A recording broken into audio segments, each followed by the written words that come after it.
Well, good afternoon, everyone. We might as well get started. My name is Kevin Gunn. I'm coordinator of digital scholarship at CUA Libraries.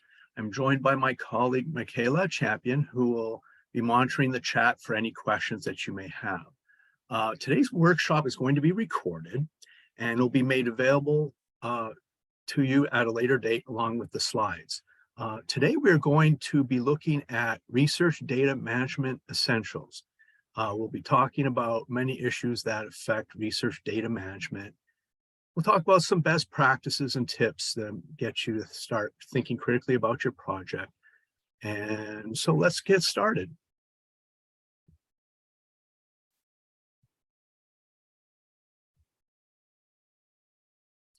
I like showing this particular cartoon here.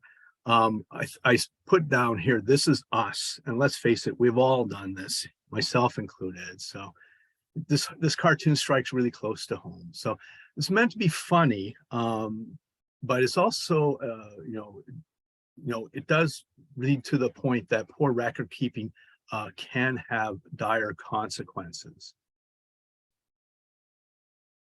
So let me give you a couple examples of why I do this workshop. In 2013, a psychology article examined the correlation between shame and the desire for money.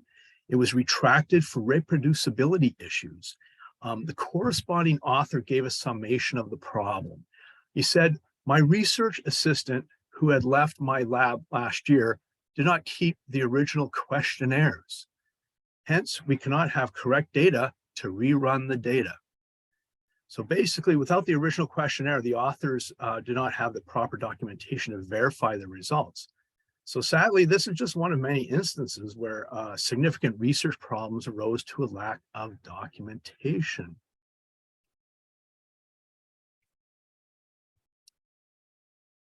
Another example was in 2014, a group of Swiss neurologists lost their paper, and let me give you the title of the paper, is Spontaneous Pre-Stimulus Fluctuations in the Activity of Right Frontal Parietal Areas Influence Inhibitory Control Performance. They lost it to retraction. What was the reason? While applying the same analysis to another data set, the authors discovered that a systematic human error in coding in the name of the files affected the article's conclusions. So basically, through poor organization and file naming, the authors accidentally analyzed the wrong files and came to the wrong scientific conclusions. So this is an example of mistaken analysis. That's just one of the main ways that poor data organization can impact your research.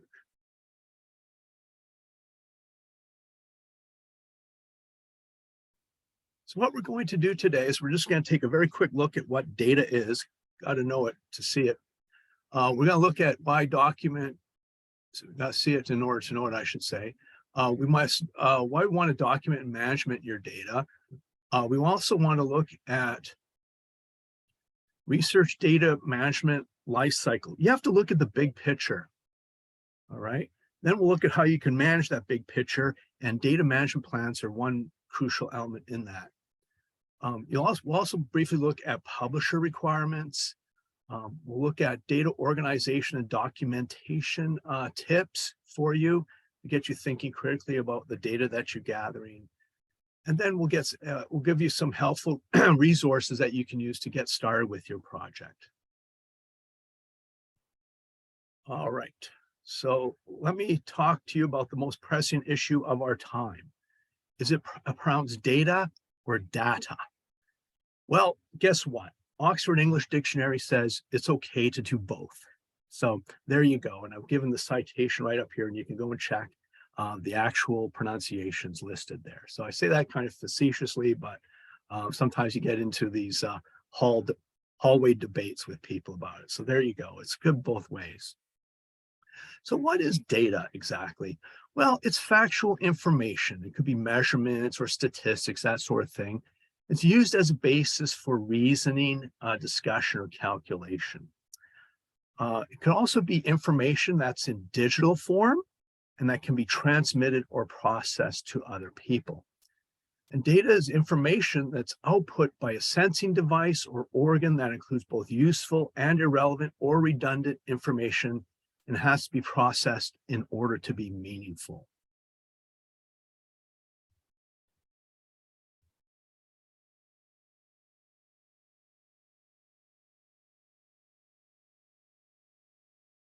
All right, so what is research data? I'll give you a list, a number of things here that you can take a look at. They're not not meant to be exhaustive, but to get you thinking critically about what it is that you're going to be gathering. So if you're doing observational data, you're going to be capturing that in real time. It's important to know that because usually it's irreplaceable. So if you lose that questionnaire or that survey, forget about it, you don't have that data to work with. So you can be looking at everything from sensory readings to images of the physical world, survey data, telemetry, all these sorts of things. Next one is experimental data. So from lab equipment, it's reproducible, but it could be expensive. So you have gene sequences, images of water flowing through a flume, chromatograms, examples like that. Another type of data is simulation data. So you have test models and metadata. It's more important, often more important than the raw data. So you can look at climate models and economic models are two of the more common ones. So there's a wide variety of data that can come from different sources. The question you have to ask yourself is, what is the data that I hope to capture? And how am I going to separate it out so that it can be meaningful to those who come after me?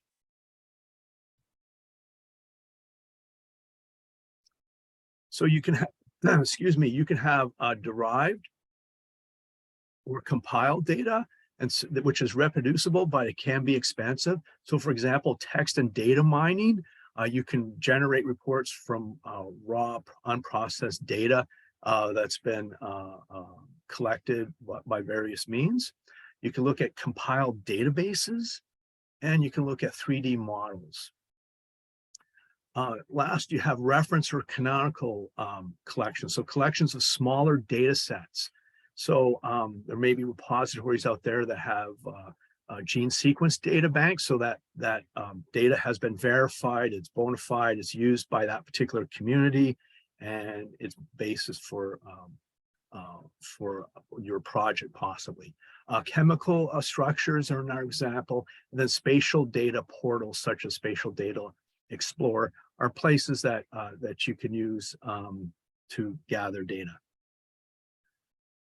So we have all these questions, where is the data coming from? Where is it located? Can you find the data? We'll talk about a couple places where you can go to take a look at that, to locate data. So where is this data coming from in terms of reputable sources? It's always an important question to ask. And then you have to ask yourself, how is that data organized? What was included in that data? What was excluded?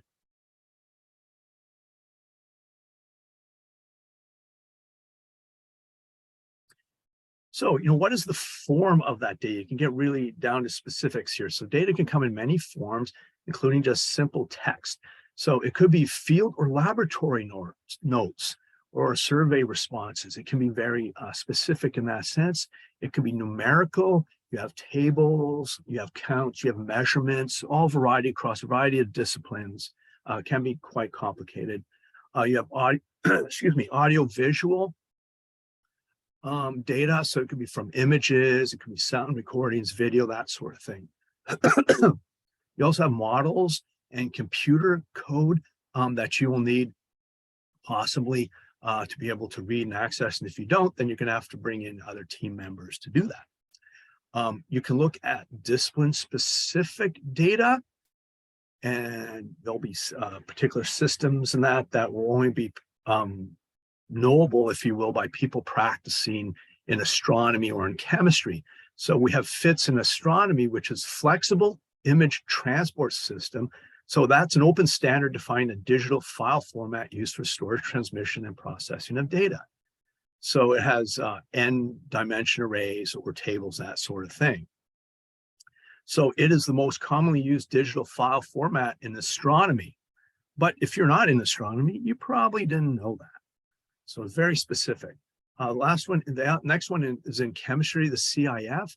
That deals with crystallographic information files. So it's a standard text file format for crystallography. So something to keep that in mind. And I should mention that that file format is put forward by the International Union of Crystallography. So that's just a typical example of where you have an organization who will create a standard that you can follow. All right, so why document and manage your data? I think you've gotten a couple of good reasons why so far. So you really have to have some discipline in taking the time, investing the time in managing your data, because it does pay off in more time doing research and by investing that time than going to looking at stuff that you've forgotten or misplaced. So that is a good way. Time is a good investment of your time. So your data also will be easier for you and your colleagues to find, use, and analyze your data. So it's very important. Many of these projects, most projects have multiple authors in that. So you have to be working in the workflow and being efficient in doing so. So following good data management practices means that other researchers can find, understand, and use the data in the future. And that is becoming increasingly important for organizations, institutions, repositories, other researchers. It's also important for your institution too, in order for you to publish and get tenure or whatever. So that's also very important. By documenting your data and recommending appropriate ways to cite your data, you can be sure to get credit for your data products. So again, you get cited, shows your work has influence, and that's always a good thing in promotion and salary increases and all that stuff. So very good to know. So establishing how you will collect, document, organize, manage, and preserve your data at the beginning of your research project will have many benefits. So some questions you need to ask, not meant to be exhaustive. What types of data do I have? How much do I have of it? Do I use any third-party data? Lots of issues involved with that. What data tools and technology are readily available to me? What is open access? What is not? How much do I collaborate? Is this internal, external to my institution? There are issues surrounding how you're working within an institution, across institutions, or even internationally. There may be legal restrictions in that. How long must I keep my data? Good question. Will I share my data? Does my data have security concerns such as personally identifiable information? That's always something you have to put by the review boards. And then what does my funder, institution, employer require in order for me to do this research?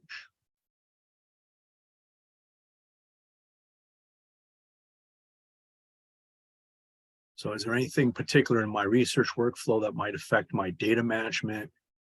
What problems with my data do I often encounter? All right, so let's take a look at the research data management lifecycle. So we're going to drill down here a bit. So here's a particular slide, sort of like the big picture, if you will, going forward. So you have on the left-hand side here your research question, right? So you've got a really good research question. You now have to do a data search. You have to go to different locations perhaps, or how you're going to gather all your data for yourself and possibly reuse it if necessary. You develop a data management plan moving forward. You collect the data, you describe it, you analyze it, you recollect, you go through that circular process there. Eventually, you're going to use data storage, and then you're going to archive, and then you're going to use that data and write your papers or whatever, and publish it.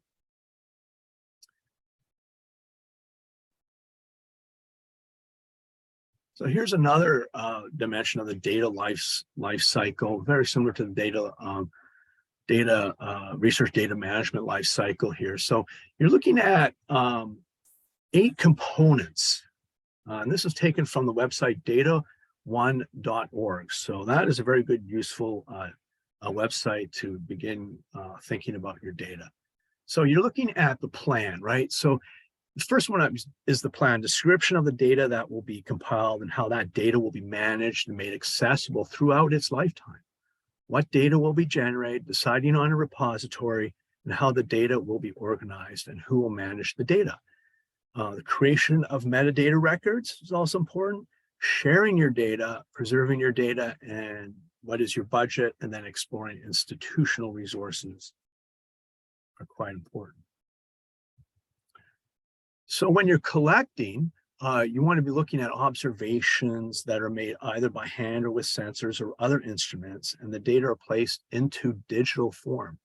So you need to create a template for your data. You describe the contents of your data files. You have to use consistent data organization. For example, plain ASCII characters for file names. And you need to assign descriptive file names as well as keep raw data raw. So if you start working with raw data, you need to be aware of that. You need to use versioning tools, that sort of thing. And when you're cleaning your data, you also want to be documenting the process.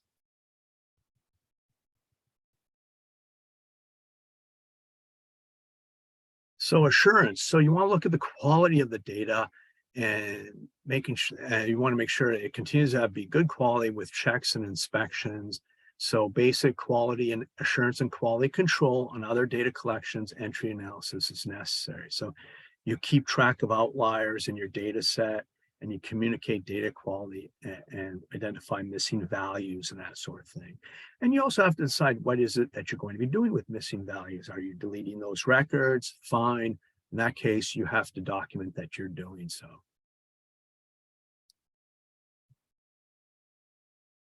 Under describe, you want to have data are accurately and thoroughly described using the appropriate metadata standards.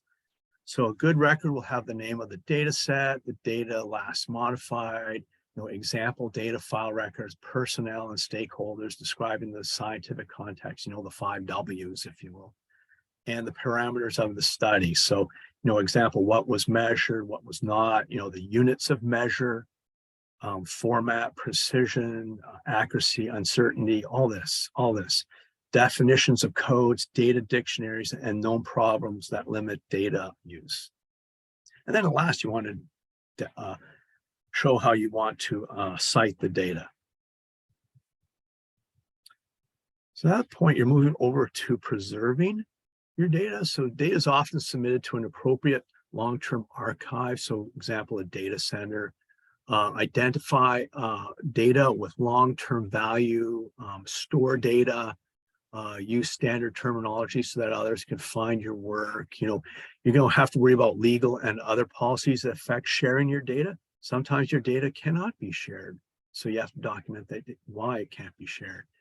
And then data can also be licensed at some point too, if you go down that route. Next is discover. So potentially useful data are located and obtained along with the relevant information about the data. So example, data.gov, data.world are a couple websites that you can begin to use to discover data. Next, we have the integration of your data. So data from disparate sources are combined to form one homogeneous set of data that can be readily analyzed. So you'll need to document the derived data set, which means tracing the use of data sets and data elements, attributing the creators of the original data set, and then any errors in the original data sets. And then last, you have analyzed, where the data is analyzed and visualized and essentially consumed. So here's another way of looking at it as well. Excuse me.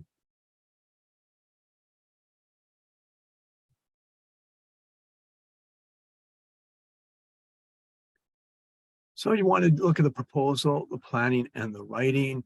I won't read through all of this. I think you got a good sense with it, and it will come with in the handouts that I'll give you. I should just mention that you want to do all of this beforehand. Just to give you an example, I just recently had a couple faculty members come to me about a project that they're working on at COA, and they're basically almost finished with it. But they need to, they're looking for a place to archive and preserve and yet make accessible the data that they've got. Well, it would have been easier for us at this point to be involved at the beginning of the process instead of right at the end. So we're still working with them. We'll get something completed. I'm sure that'll be satisfactory for everyone. But it's much easier if you think about where you're going to be archiving, preserving, making openly accessible this data. You want to plan all this beforehand. All right. So research data management plans.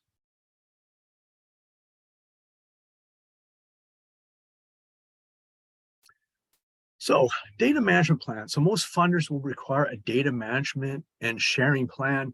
So you have various data types they'll cover, data standards, related tools, and software that come with that, data preservation, again, access and discoverability. There'll be terms for reuse and redistribution, and there'll be oversight of data management as well.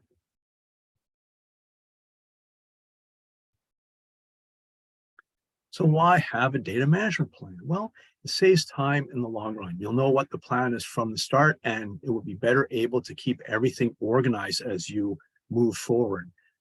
It will increase your efficiency. It will be easier for you and others to understand and reuse your data in the future. It will also prevent a duplication of effort. It will be more obvious what has been done in your lab in the past and how it turned out. So that is important to consider.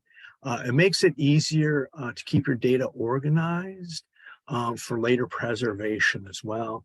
And then it'll be usually required by your funding agencies that you have a data management plan.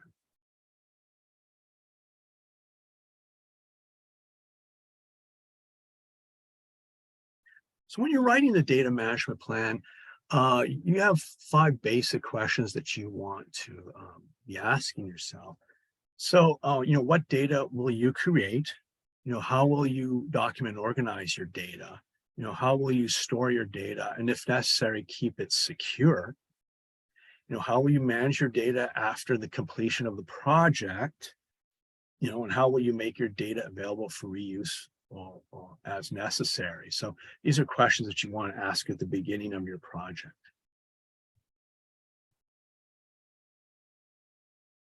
Other things to consider are publisher requirements. So if you're thinking of publishing your work in a journal, you'll have to check with the publisher before doing so. So publishers will often require you to show proof that you're sharing your data and consequences of not sharing your data. For example, PLOS may reject your paper if data is not shared. So, and in fact, here's a quote from their website. So the science journals generally require all data underlying the results in publishing papers to be publicly and immediately available.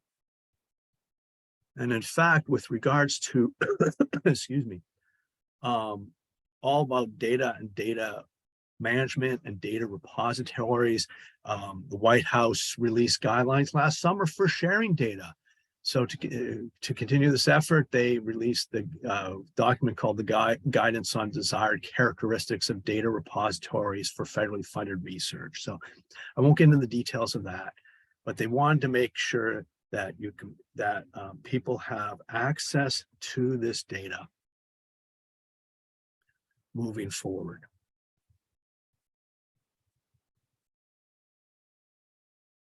Another issue that's come to bear in the past few years is the whole concept of reproducibility crisis.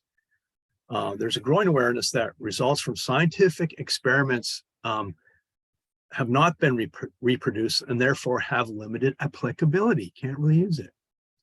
So for example, there are cases in medicine that have been found that only about 10% of studies could be replicated. There's another one in psychology in 2015. There was a study that was done to replicate 100 experiments from papers that were published in 2008. And they found out that out of 100 psychology experiments, 61 didn't match the original outcomes when they tried to reproduce it. So failure to replicate has consequences for funder and publisher guidelines.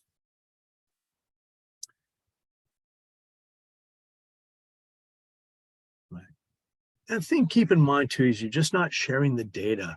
You're sharing everything surrounding the data. So everything from print lab books, notebooks, from the experiment workflows, from code and software, from related documentation and metadata, and also and anything else needed to reproduce the results. So you have to give a complete picture when you're moving forward with your data management plan. So, Kevin, how do I do a data management plan? Well, guess what?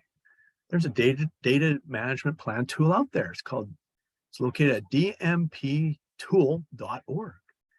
So using this, you can create data management plans that meet institutional and funder requirements.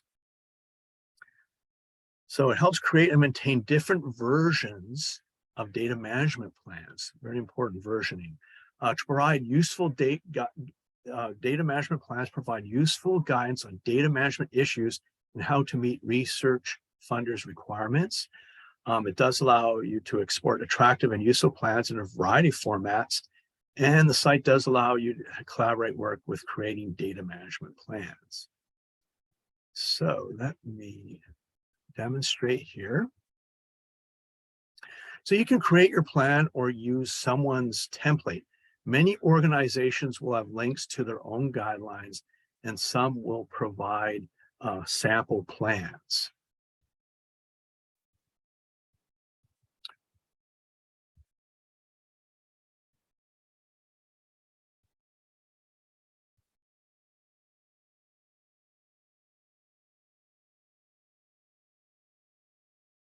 I think, see if I'm going to go here. All right, so here we are, the DMP tool. And the first thing you should do is sign in or create an account.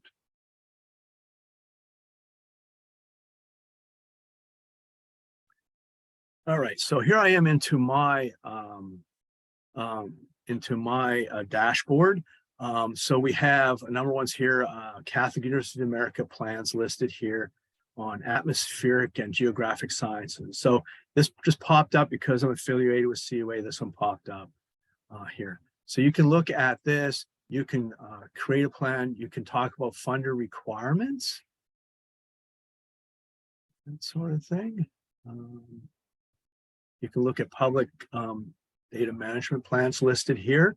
So you can go in and take a look. You can do searching on a particular subject and that sort of thing. I'm going to click on create plan here. And I'm going to do, let's say, text mining in the Americas. So I can create a plan right away, CUA, and I'm not funded by anyone, so that's fine. Just select these particular ones here. It's a mock project for testing or educational purposes and listed here, and you can create a plan. This will take you to the next page here where you can write about the abstract, the research domain, all this sort of material. You can get going.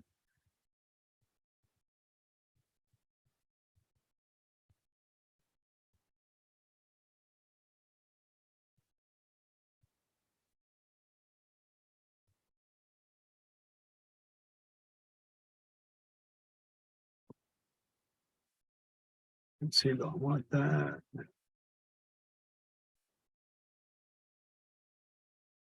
There we go.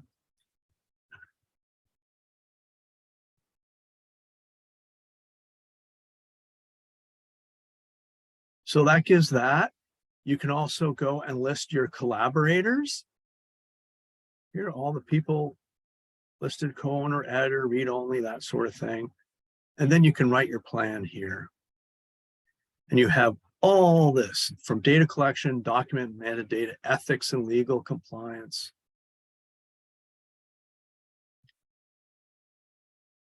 You can put all of this in here, your storage and backup, selection and preservation, data sharing and responsibilities and all that. So it gets you to start thinking critically about your project and what you're using with regards to that. So I am going to go back to this page here.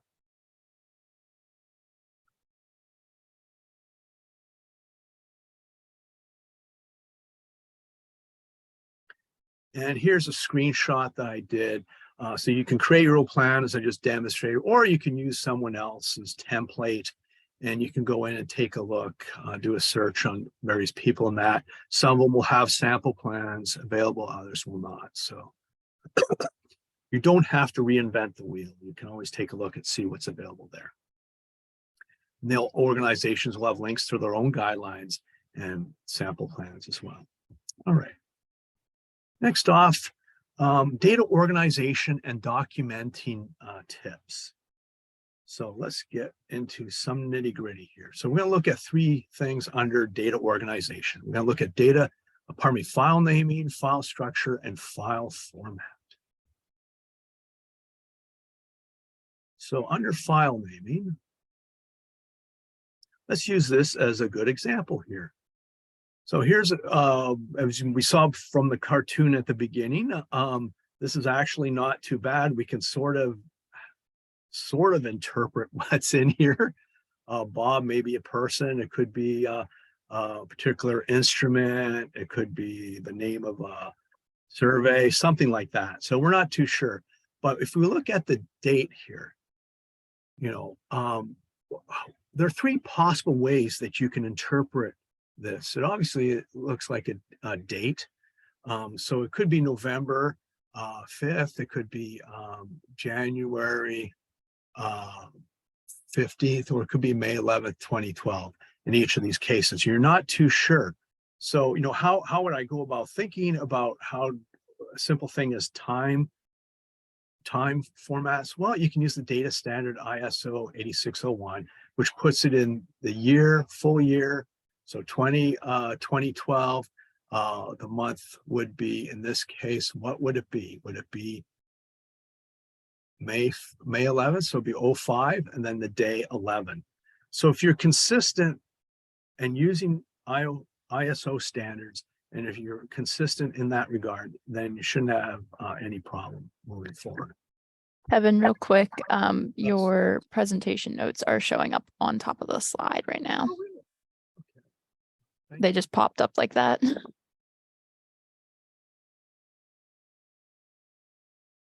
that? That's better. Thank you.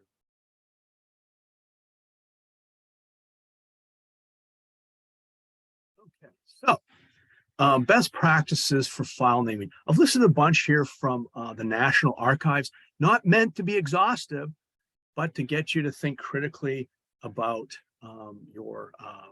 how you're going to be handling your file naming. So be unique and consistently structured. Yeah, be consistent. Untitled is not something, is consistent, but it's not useful. Be persistent and not tied to anything that changes over time or location. So you want to look at the character length to no more than 25 to 35 characters. Explain that in a minute why that's important. Use leading zeros to facilitate sorting numerical order. So instead of going with 1, you want to go 001, 002, that sort of thing. So you want to look at containing a file format extension. And you want to use a period followed by the file extension. So if it's a TIFF, great. If it's JPEG, great.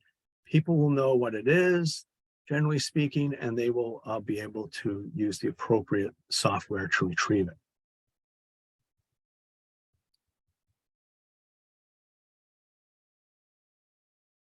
So if you want to look at, generally speaking, you want to use lowercase letters.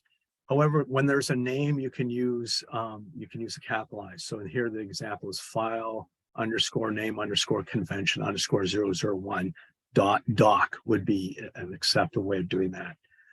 You can use numbers and or letters, but not characters such as symbols or spaces that could cause complications across operating platforms. Yeah, software packages out there can do a lot of weird stuff with these sorts of things. So you want to avoid them as much as possible.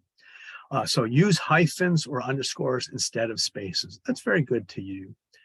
Use international standard date notation. I showed that an example of that ISO standards.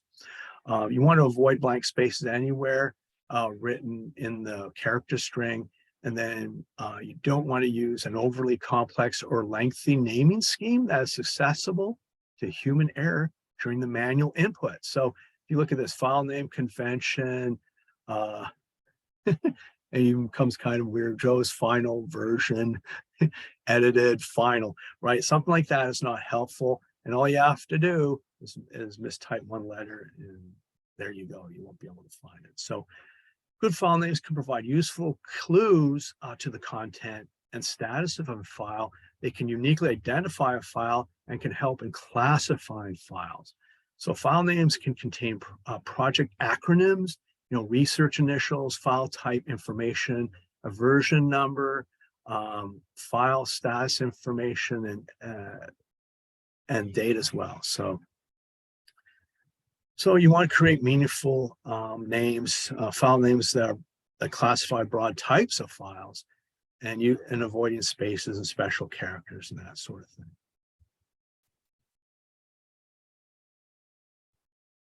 So data standards, it's very good to look within your profession, your discipline, to see what is already being used there. So that's probably a good indication that you can continue to go and use that. So I put up here this example of the Open Biological and Biomedical Ontology Foundry. So this is for creating ontologies in biology on websites that are openly accessible and that that you can use to create your own ontology for your own work in biology. For example,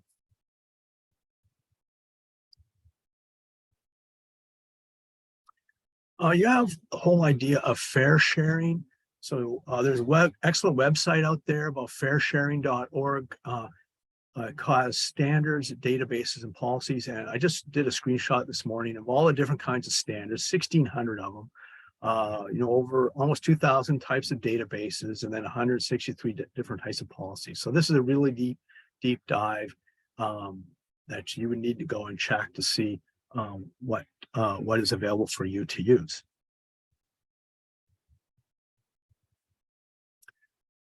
Next step is file renaming software. So you get into working with your files and file names, and you did it one particular way. And then you realize that you have to change your entire naming system. So that's great if you have 10 files, but also great if you have a couple thousand. So what kind of software could you use in order to do renaming? So you can use things like the bulk renaming utility in Windows, Renamer in Mac. You've got PSR one listed there. You also have the Zamzar for converting files online. So these are just examples of tools that are available out there so that you can do these mass renaming projects if you need to. Also, another dimension with working with files is versioning.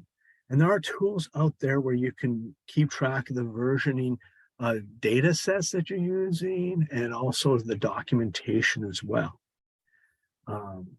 Always important. GitHub, probably the more common examples that you could use.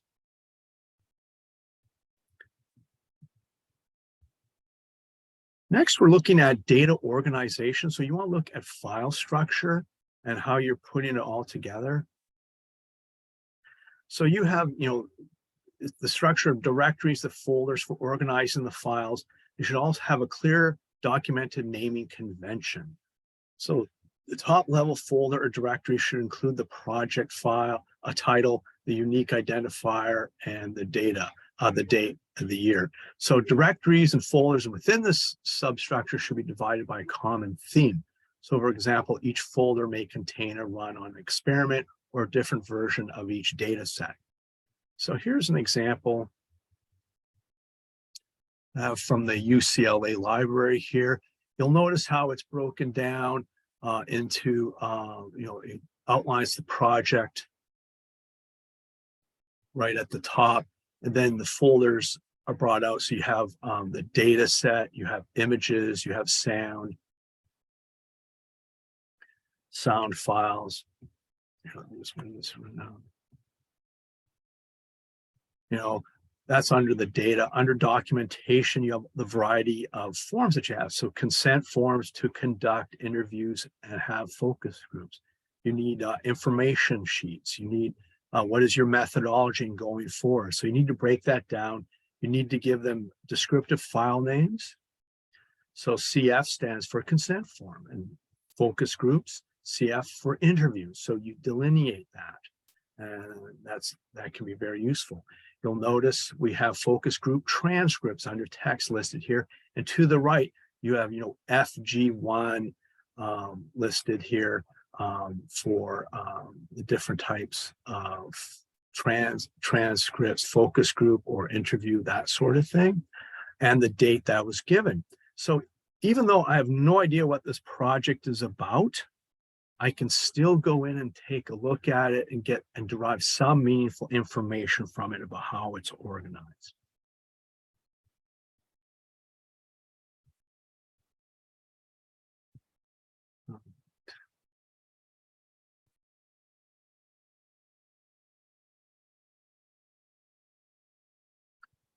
All right, so last is file format. So file format is the principal factor in the ability for others to use your data in the future. So you need to plan for software and hardware obsolescence since technology continually changes.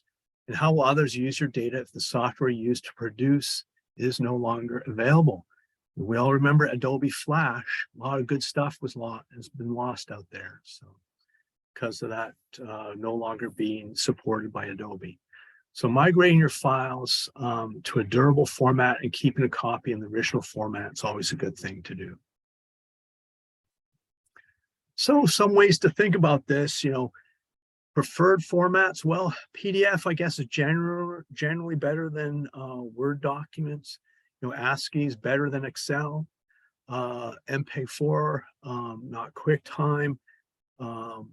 TIFF versus JPEG 2000, TIFF is always the gold standard for archives and that. So GIF and JPEG, much less so. You have XML or RDF and not relational database management systems. So stuff that's transportable that can be used in different ways. So make your research live forever, people. Make sure, it's non-proprietary. It's not tied to a specific software product. You gotta make sure it's uncrypted, uncompressed. It's commons used by the research community.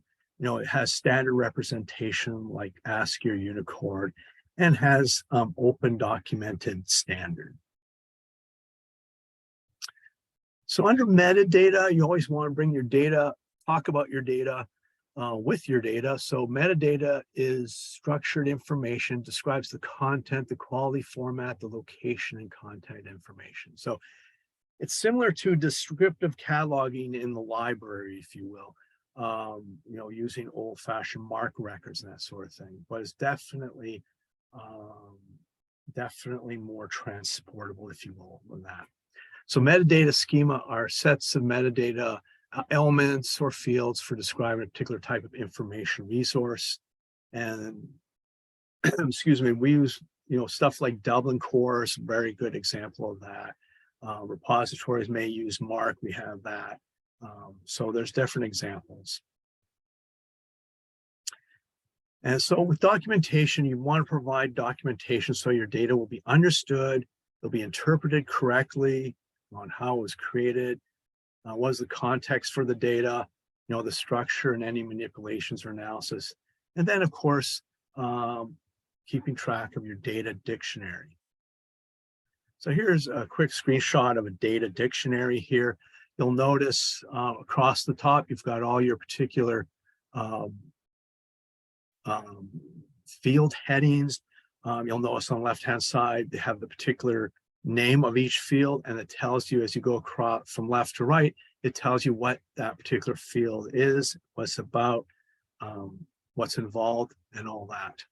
So it's very important to have a very good explicit data dictionary so that subsequent researchers are able to come and take a look at your data. So moving into getting started with your project. First thing I would recommend is taking a look at data management for researchers. This book is written by a biologist and librarian, Kristen Briney. The book came out in 2015. It's still very, very useful. We do have it online through our COA libraries portal, so you can go take a look at it right away if you want. Very useful. Another book that I came across is Managing and Sharing Your Research Data. The first edition, we have it in print in our libraries from 2014. They do have a second edition that came out in 2020, and I've ordered it for the library. So as a possible another source moving forward. If you're interested in doing a deeper discussion of this, well, the Research Data Management Librarian Academy was created a few years back. It's a partnership between a library and information science academic program, academic health sciences and research libraries, and Elsevier. So you got a number of groups coming together to create this academy. They call it the Librarian Academy, but it's for everyone. And it's a free course and it's hosted on Canvas. And here are the modules listed here. They just added the last two in the last couple of years. I think 2021, they added 10 and 11. So they are expanding out. So it's good to take a look at that if you want to look at, take a deeper dive into that. So DataOne here is another place where you can, find data, data sets and that sort of thing. But it also has many tutorials and useful information in working on your particular data management project. So I definitely recommend taking a look at that.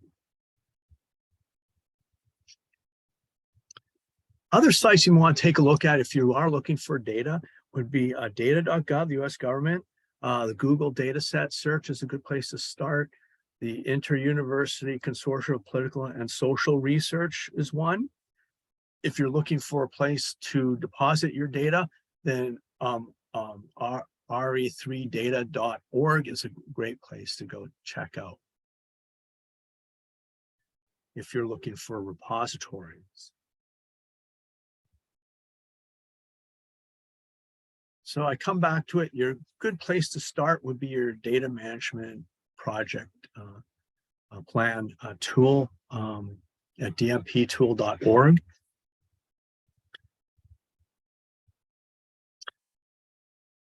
So you want to definitely plan your research at the beginning rather than making it up as you go along. You want to look at the data lifecycle in order to document what you're going to do, what you're keeping, what you're sharing, and what you're archiving. And it doesn't hurt to talk with your librarian at your institution just to get things started. In that case, for those of you at COA, this would be me. And here's my contact information. And that is basically the presentation. So are there any questions?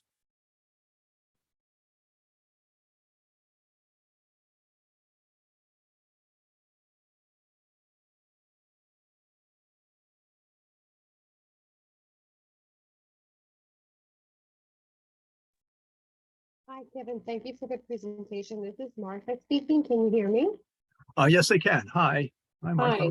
Yes, good. I just have a question on the cycle. How much do you think it's time spent, particularly on the data gathering one? Is this particular to the industry that the research is being done, or do you find that there's like common ground on best practice as to how much time to allocate for planning purposes. Sorry, I faded in a little bit there. Could you rephrase it, please? My question is on for planning purposes, if there are best practices to allot a certain amount of time to each of the phases on the research side, or is it based on the industry and the type of research that's being done? Not sure I understand your question specifically. I would be working on your particular discipline.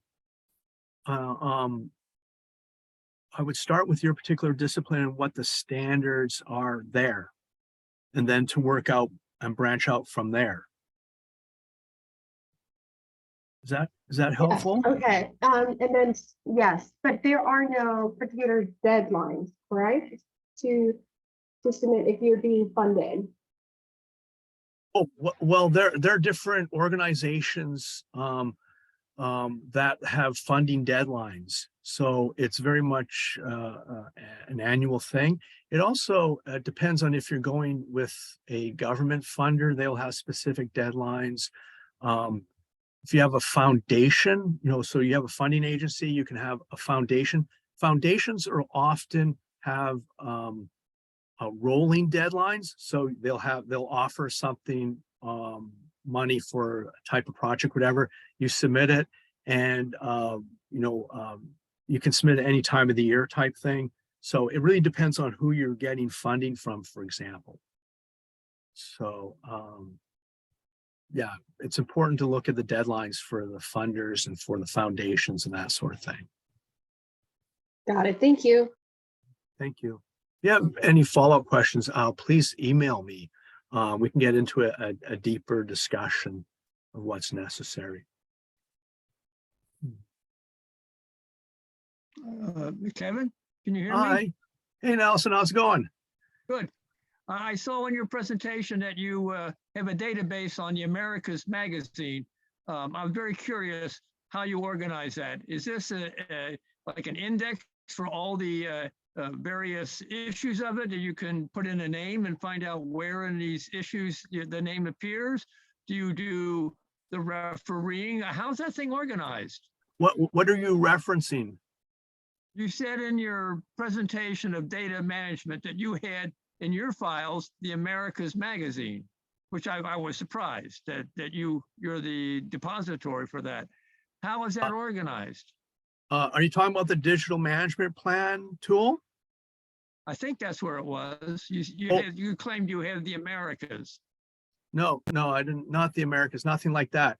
I created a data management plan. I titled it Text Mining in the Americas. Oh, in the Americas. I thought it was the magazine Yeah. Americas. Okay. No. I created that with that descriptive title, and then as a demonstration of the plan, how you can easily get started just going in there and putting material in and just building from your plan and thinking about the whole dimension of your project. So it's a very useful website. Okay. Thank you. Thank you.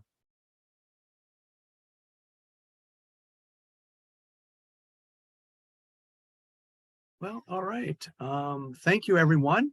Like I said, if you have any follow-up questions, contact me. It's Gunn, Gunn @cua.edu.